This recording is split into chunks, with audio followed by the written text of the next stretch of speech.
Hello viewers, எனது அன்பான தமிழ் நெஞ்சங்கள் அனைவருக்கும் வணக்கம். இதோட டாபிக் என்னன்னா, ஜல்லிக்கட்டின் தடைக்கு காரணம் தமிழர்களே. ஆனால் எவ்வளோதான் நம்ம மற்றவங்களை குறை சொன்னாலும், பீட்டாவை குறை சொன்னாலும், இது ஒரு கசப்பான உண்மையான விஷயம்தான். எல்லாத்துக்கும் என்னை திட்டணும் போல தோணுதா? இதை கேட்டதுக்கப்புறம் உங்களுக்கே நீங்கள் ஆமாம், இதுக்கு நாங்கள் தான் காரணம் அப்படின்னு சொல்லுவீங்க. என்ன அப்படின்னா, இப்போ நான் சொல்ல போகிற விஷயங்கள் ரொம்ப காமனான விஷயங்கள் தான். நடா இவங்க சொன்னதையே மறுபடியும் சொல்லிட்டு இருக்கிறானுங்க அப்படின்னு மட்டும் தயவு செஞ்சு நினைக்க வேணாம். ஏன்னா நான் சொல்றக்கூடிய ஒவ்வொரு விஷயங்களும் நீங்கள் மனதில் ஏற்றுக்கொள்ளக்கூடிய விஷயங்கள், மனதில் ஏற்றுக்கொள்ளப்பட வேண்டிய விஷயங்கள். இதுதான் உண்மை. என்னன்னா, நாம சும்மா இந்த டிவியில் காட்டுறோம், உடனே ஒருத்தங்க வேனில் வருவாங்க, இப்போ அந்த பொண்ணுங்க முன்னாடி சீன் போடுறதுக்கு கொக்கோ கோலா பெப்சியை வாங்கி ஒரு கல்ப்பில் அடிச்சுட்டு தூக்கி போட்டோம்னா நம்மளை அப்படியே அட்ராக்ட் பண்ணுற மாதிரி இருக்கும். இது எல்லாமே ஒரு கண்கட்டி வித்தை தான். இதை முதல்ல தெரிஞ்சுக்குங்க. கார்ப்பரேட்டோட மோசமான செயல்பாடு அப்பட்டமாகவும் வெளிப்படையாகவும் இந்த ஜல்லிக்கட்டு விவகாரத்தில் தெரிஞ்சது. சரியா? சரி, அப்போ என்னதான் பண்ணலாம் அப்படின்னு கேட்குறீங்களா? தயவு செஞ்சு உங்கள் பக்கத்தில் இருக்கிற ஸ்டோரில் லோக்கல் மெர்ச்சன்ட்ஸ், அதாவது லோக்கல் வியாபாரிகள் என்ன விற்கிறாங்களோ அதை வாங்குங்க. அது கொஞ்சம் தரம் கம்மியானதாக இருந்தாலும் அதில் கலப்படம் இருக்காது. நீங்கள் ஒரு விளம்பரம் பார்க்கலாம், Sunland refine sunflower oil something. இந்த மாதிரி நிறைய ஆயில்களை பொறுத்த வரைக்கும் என்ன அப்படின்னா, அதில் பின்னாடி பார்த்தீங்கன்னா மினரல் ஆயில் அப்படிங்கிற ஒரு விஷயத்தை கலப்பாங்க. அந்த மினரல் ஆயில் என்னன்னா, பெட்ரோலியத்திலிருந்து கடைசியாக வரதான் மினரல் ஆயில். அதுக்கு சுவை இருக்காது, மனம் இருக்காது, எதுவுமே இருக்காது. அதை எந்த ஆயிலில் வேணாலும் ஈஸியாக கலந்துடலாம். அது புற்றுநோயை உருவாக்கும். அது மட்டும் இல்லாமல் முடி உதிர்தல், இந்த மாதிரி பல பிரச்சனைகளை உருவாக்கும். அது மட்டும் இல்லாமல் வன்முறை அதிகமாக வெடிக்க காரணம் நம்மளோட உணவு முறைகளும் அப்படின்னு சைக்காட்ரிஸ்ட்டும் பீடியாட்டிஷியனும் நிறைய பேர் சொல்லிட்டு இருக்கிறாங்க. அது மட்டும் இல்லாமல் இதுக்கும் ஜல்லிக்கட்டுக்கும் என்ன சம்மந்தம் எல்லாம் பேசுகிறீங்களே அப்படின்னு கேட்கலாம். நான் என்ன சொல்ல வரேன் அப்படின்னா, தயவு செஞ்சு கார்ப்பரேட் சம்மந்தப்பட்ட விஷயங்களை முதல்ல தவிருங்க. முக்கியமாக அமெரிக்கன் ப்ராடக்ட் எதாக இருந்தாலும் அதை தவிர்க்க பழகுங்க. ஏன்னா முக்கியமாக எல்லாத்துக்கும் பின்னணியில் இருக்கிறது அமெரிக்கன் தான். நீங்கள் வரலாறை புரட்டி பார்த்தாலும் சரி, இப்போ நடக்கிற விஷயங்களை புரட்டி பார்த்தாலும் சரி, எந்த நாட்டோட ஹிஸ்டரியை புரட்டி பார்த்தாலும் சரி, அந்த நாடு எப்பயுமே வளம் மிக்கதா, செழிப்பு மிக்கதா, நல்லதாக இருந்துகிட்டு இருக்கும். எப்போ அமெரிக்கா அப்படிங்கிற ஒரு விஷயம் உள்ளே வருதோ அப்போது அந்த நாடுகள் ரெண்டுமே சின்ன பின்னமாயிரும். அமெரிக்கா உள்ளே வரும்போது எப்படின்னா, ஹெல்ப் பண்ணுற மாதிரியே வருவாங்க. எல்லாமே அவங்களுக்கு தான் தெரியும் அப்படிங்கிற மாதிரி வருவாங்க. ரொம்ப ஹெல்ப் பண்ணி நம்மளை தலையில் தூக்கி வச்சு ஆடுற மாதிரி வருவாங்க. ஆனால் எல்லாமே ஒரு லாபம் நோக்கத்தோடு தான் செயல்படுவார்கள் என்பதை மறக்காமல் ஞாபகம் வைத்துக் கொள்ள வேண்டும். அது மட்டும் இல்லாமல் கார்ப்பரேட் ஊழல், கார்ப்பரேட் வியாபார தந்திரம், இதெல்லாமே நம்ம பாமர மக்கள் மட்டும் இல்லாமல் எல்லாத்துக்குமே தெரிஞ்சிருக்கணும். ஏன்னா ஒரு காலத்தில் யாருக்குமே தெரியாது, சொன்னதை நம்பி ஓட்டு போட்டுட்டு இருந்தாங்க. ஆனால் இப்போது கிட்டத்தட்ட 85% படித்தவங்க தான் இருக்கிறோம். அதுவும் முக்கியமாக டிகிரி முடித்தவங்க 85% இருக்கிறது ரொம்ப சந்தோஷமான விஷயம். ஆனால் கவலைக்கிடமான விஷயம் என்னென்னா, இந்த டிகிரி முடிச்சதுக்கப்புறமும் நம்ம மற்றவங்க சொல்கிறத கேட்டு தான் பண்ணுறோம். நம்ம சுயலாபத்துக்காக பண்ணிகிட்டு இருக்கோம். நமக்கு இப்போ காசு கிடைக்குதுங்கிறதுக்காக நம்ம பண்ணோம்னா நம்மளோட ஃப்யூச்சரில் நம்மளோட பிள்ளைங்களோ இல்லை நம்மளோட மக்களோ யாருமே இதுக்கு அனுபவிக்க மாட்டாங்க. அது மட்டும் இல்லாமல் என்னன்னா, ஒரு நாடு நல்லா இருக்குன்னா ஒரு மாநிலத்தை போனால் தப்பு இல்லை அப்படின்னு பழைய காலத்தில் சும்மா ஒரு வழக்கு ஒன்று உண்டு. அதுதான் இப்போ இங்கே நடந்துக்கிட்டு இருக்குது. அது மட்டும் இல்லாமல் ஹிந்திக்காரனுக்கு தமிழை பற்றி சுத்தமாக தெரியாது. முக்கியமாக ஹிந்திக்காரனுக்கு தமிழனை மோஸ்ட்லி பிடிக்காம தான் இருக்குது.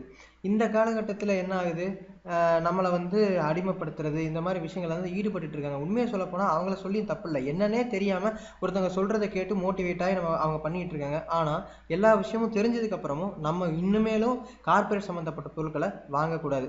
அது குவாலிட்டியாக இருந்தாலுமே நம்ம அதை தவிர்க்கணும். முக்கியமாக அமெரிக்கன் ப்ராடக்ட்ஸ். நீங்கள் தவிர்க்க வேண்டிய விஷயம் என்னென்னா, கொக்கோ கோலா, பெப்சி.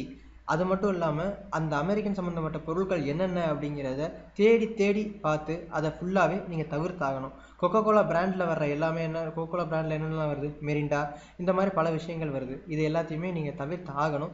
இதை நீங்கள் உண்மையான தமிழனாக இருந்தால், நீங்கள் ஜல்லிக்கட்டுக்கு உண்மையிலேயே ஆதரவு கொடுக்கறதா இருந்தால், உண்மையிலேயே நான் ஒரு தமிழன், நான் மானரோசத்தோடு தான் இருக்கிறேன் அப்படின்னு நீங்கள் சொல்கிறதா இருந்தால், தயவுசெய்து என்னோட வன்முறையான வார்த்தைக்கு என்னை மன்னிச்சிருங்க. நான் எதுக்காக சொல்கிறேன் அப்படின்னா, இதுக்கப்புறம் எங்களால் தாங்க முடியல. எதுவுமே எங்களால் தாங்க முடியல. பார்க்குற ஒவ்வொரு விஷயமும் நம்ம கைமீறி போய்கிட்டு இருக்குது. நீங்கள் யோசிச்சு பாருங்கள், தமிழ்நாட்டில் கிட்டத்தட்ட 90% பேர் ஜல்லிக்கட்டுக்கு ஆதரவு கொடுக்குறான். ஆனால் ஆதரவு கொடுத்தும் அவன் இந்த மாதிரி நாங்கள் ஜல்லிக்கட்டை நான் நடத்த விட மாட்டேன் அப்படின்னா, நமக்குன்னு என்ன மரியாதை இருக்குது, நமக்குன்னு என்ன சுய உரிமை இருக்குது? அந்த சுய உரிமை யார் கொடுத்தது?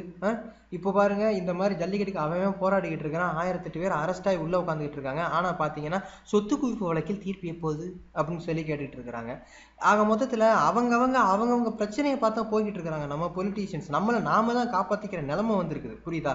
இதை வந்து எல்லாருமே கண்டிப்பா நம்ம வந்து தெரிஞ்சுக்கணும். சும்மா ஒரு வாய் வார்த்தைக்காக நாங்கள் வந்து எல்லளவும் விட்டு கொடுக்க மாட்டோம் அப்படின்னு சொல்லிக்கிட்டு இருக்காங்க. நமக்கு என்ன கிடைச்சது?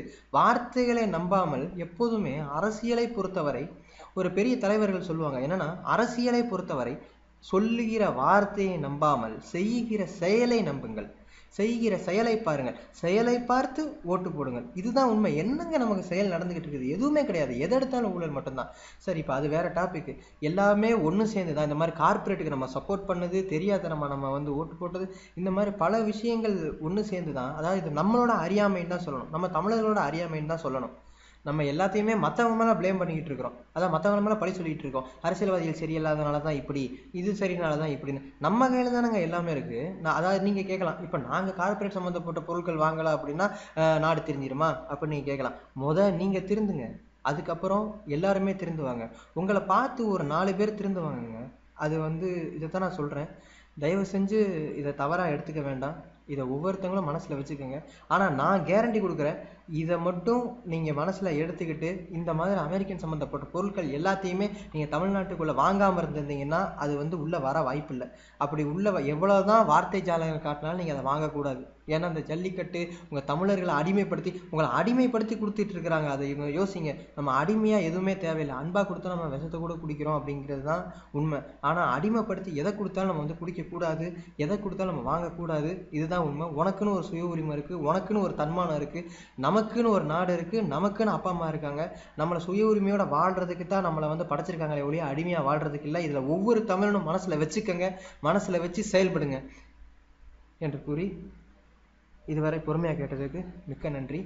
தயவு செஞ்சு மறுபடி சொல்கிறேன், கார்ப்பரேட் முக்கியமாக அமெரிக்கன் சம்மந்தப்பட்ட பொருட்கள் அத்தனையுமே தவிருங்கள். இப்போது மட்டுமல்லாமல் உங்களது நண்பர்களுக்கும் அதை கற்றுக் கொடுங்கள், உங்களது பிள்ளைகளுக்கும் கற்றுக் கொடுங்கள். நமது தமிழர் வாழ்வு மிக சிறப்பாக இருக்கும். நாம் தான் நமது தலைமுறையை வழிநடத்தி செல்ல வேண்டும். இதை மறந்து விடாமல் அனைவரும் இதை மனதிற்கொண்டு செயல்படுங்கள். மிக்க நன்றி.